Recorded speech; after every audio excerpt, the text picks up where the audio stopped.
chicas historiadoras. Y les vamos a hablar sobre la República restaurada y la educación. Y también hablaremos acerca del fin del siglo y de un régimen.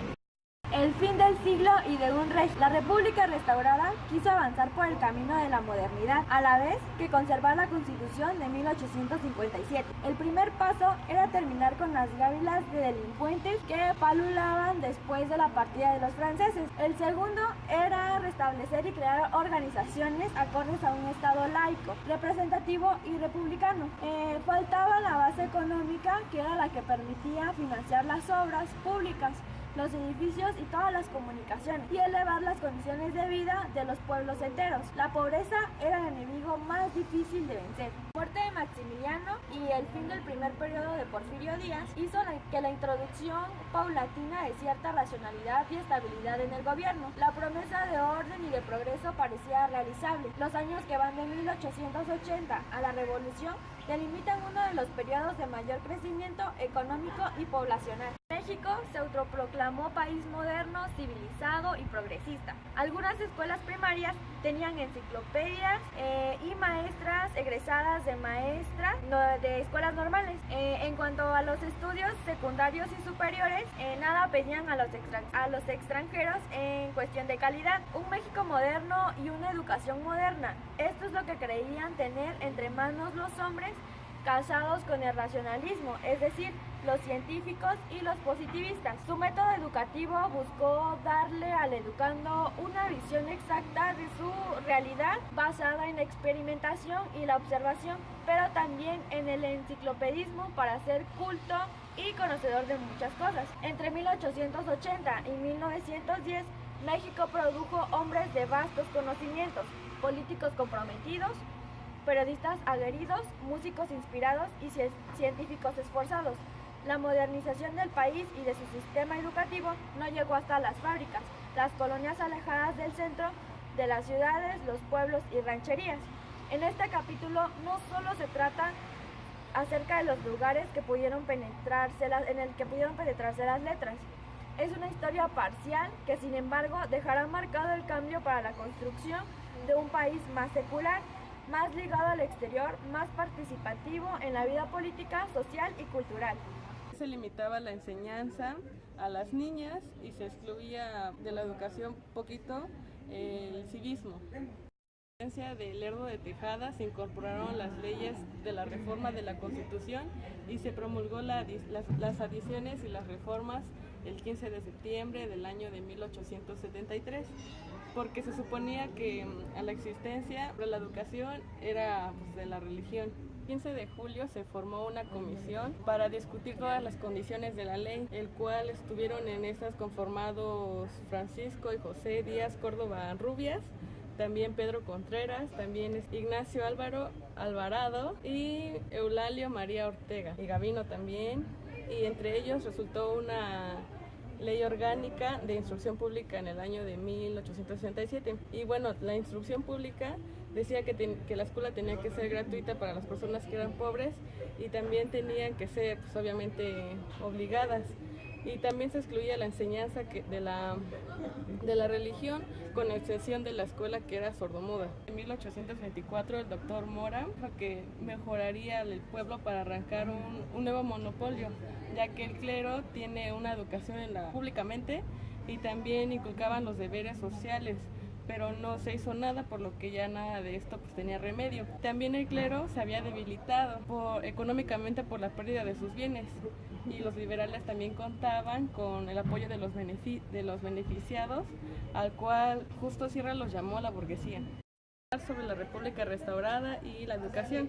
Y antes que nada, los liberales en el año de 1867 vencieron junto con Benito Juárez, y también se logró un triunfo político en el cual solo se hacía falta fortalecer la educación.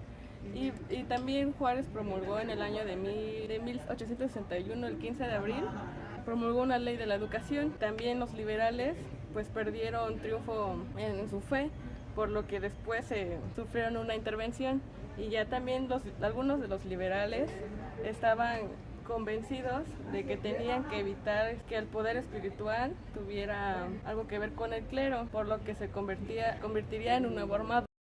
La enseñanza de la enseñanza. Muchos estados empezaron a abrir escuelas normales para varones, como lo hizo Oaxaca en 1883, con un plan de estudios que se aumentó a 5 años en 1890. La Escuela Normal de Profesores ocasionó que es una verdadera dispersión de educadores, fue semillera de maestros. Baranda quiso llevar la educación a todo el país y a todos los grupos sociales.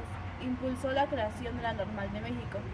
La Normal vio la luz en febrero de 1887, después de la de Jalapa, y Louchev fue nombrado primer director de la escuela anexa.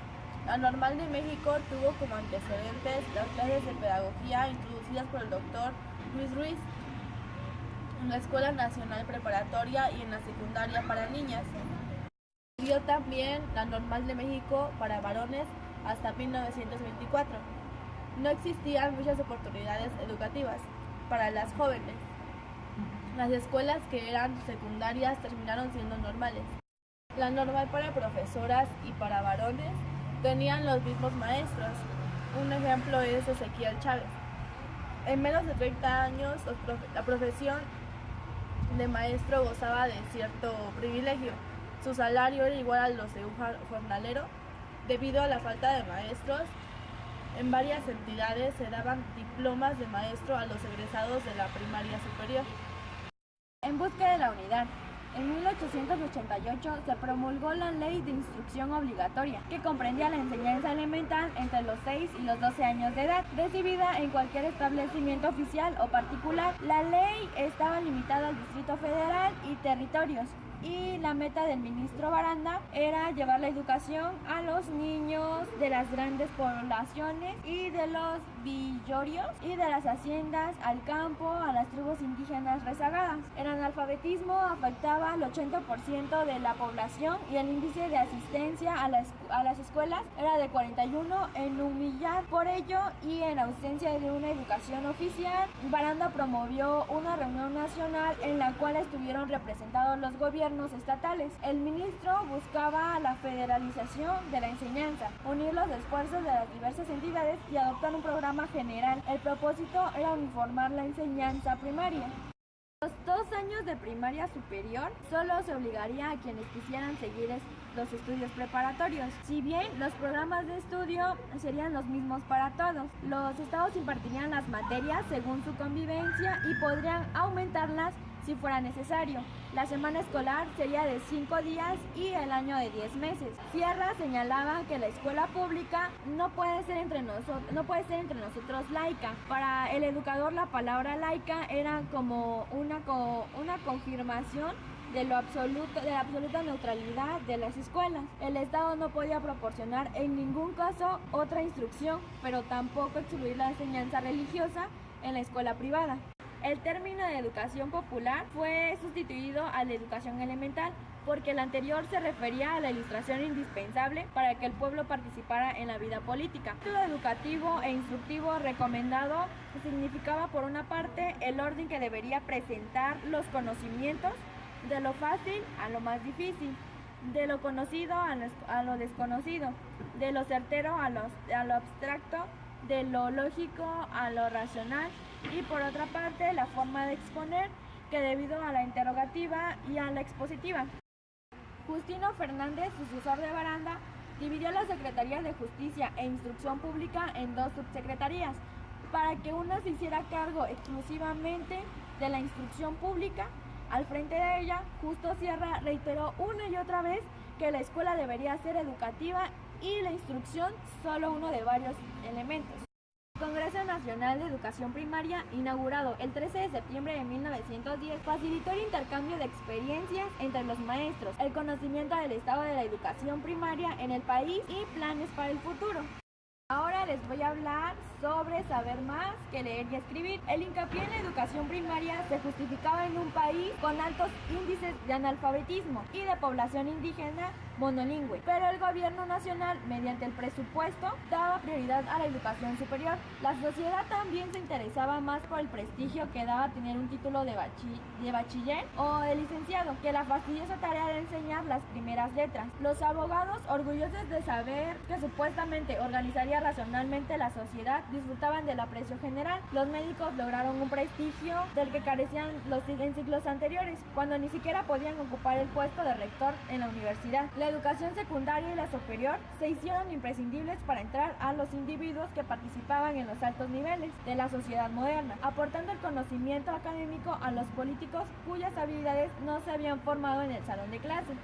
La tendencia educativa no era humanística, sino técnica. Ante estas actitudes, los estudiantes deseosos por seguir una carrera profesional de prestigio viajaban a la Ciudad de México. La centralización educativa del país fue definitiva. En un principio, el gobierno abrió escuelas de artes y oficios que fueran una solución a la vagancia, plaga que amenazó el bienestar de la gente de bien de las ciudades. A partir de la República restaurada se logró profesionalización de estos estudios.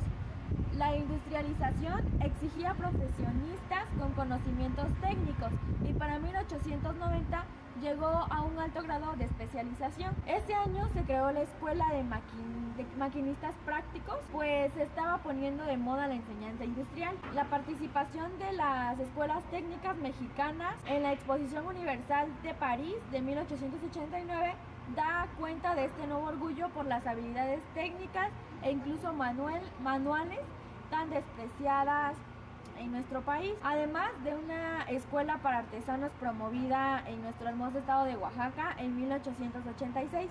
Se abrió una parecida para niñas, donde aprendían telegrafía, relojería, platería, zapatería, encuadernación y corte y confección. Las preparatorias. La escuela primaria desempeñaba un papel muy importante en la creación de un orden que permitiría la paz social y la dedicación al trabajo. En 1890 las mujeres también comenzaron estudios en la preparatoria. Las preparatorias también tenían un carácter humanista y lograron sobresalir algunos institutos como el Instituto de Toluca, donde se formaron literatos, políticos y científicos. También sobresalió el de Zacatecas y Oaxaca con la formación de abogados. Las preparatorias tenían una duración de 5 años y en ella incluía la enseñanza de idiomas modernos, ciencias como matemáticas, economía, política, estadística y también pedagogía. El nacimiento de la Escuela de Altos Estudios y de la Universidad. Las suntuosas fiestas del centenario trataron de encubrir la descomposición y la efervescencia social del último día del gobierno de Díaz. Los estados festejaron con bombo y platillo diversas fiestas, muchas. Entre ellas, el primer Congreso Nacional de Estudiantes, la exposición de pintura mexicana en San Carlos y muchísimas otras. Por algunos años se calificó a Altos Estudios de fantasía porfiriana, de ser una institución helística ajena a las necesidades populares. En 1910, el 15% del alumnado eran mujeres. Fue el antecedente inmediato de la Universidad Nacional. El centenario fue coyuntura favorable para que Sierra reviviera su proyecto universitario de 1881. Sierra presentó su proyecto ante el Congreso el 17 de enero de 1910. Consistía en una propuesta universitaria en la que planteaba el laicismo y resaltaba la importancia de la institución en la obra educativa nacional. Su proyecto fue aprobado en mayo de 1910. El objetivo de Sierra con todo esto era formar a los conductores del país, propagaría la ciencia e impartiría a los alumnos una educación integral. La universidad incluiría las escuelas profesionales, integraba la preparatoria y contaría con un consejo del que formarían parte los alumnos, aunque solo con voz informativa. En el año de la creación de la universidad había 1.969 alumnos en establecimiento universitario y 378 profesores, incluyendo a los investigadores, o sea, 1 por cada 5 alumnos. El recuento final. El índice de analfabetismo a finales del Porfiriato era desalentador. El desarrollo del norte era distinto a los del sur, como siempre.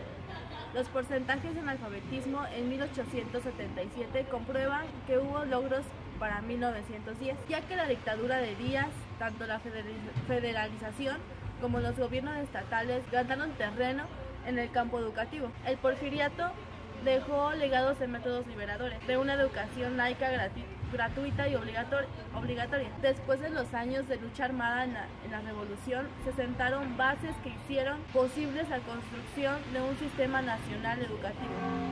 Espero les haya gustado nuestro video. Los invitamos a suscribirse y a darle like a nuestro video.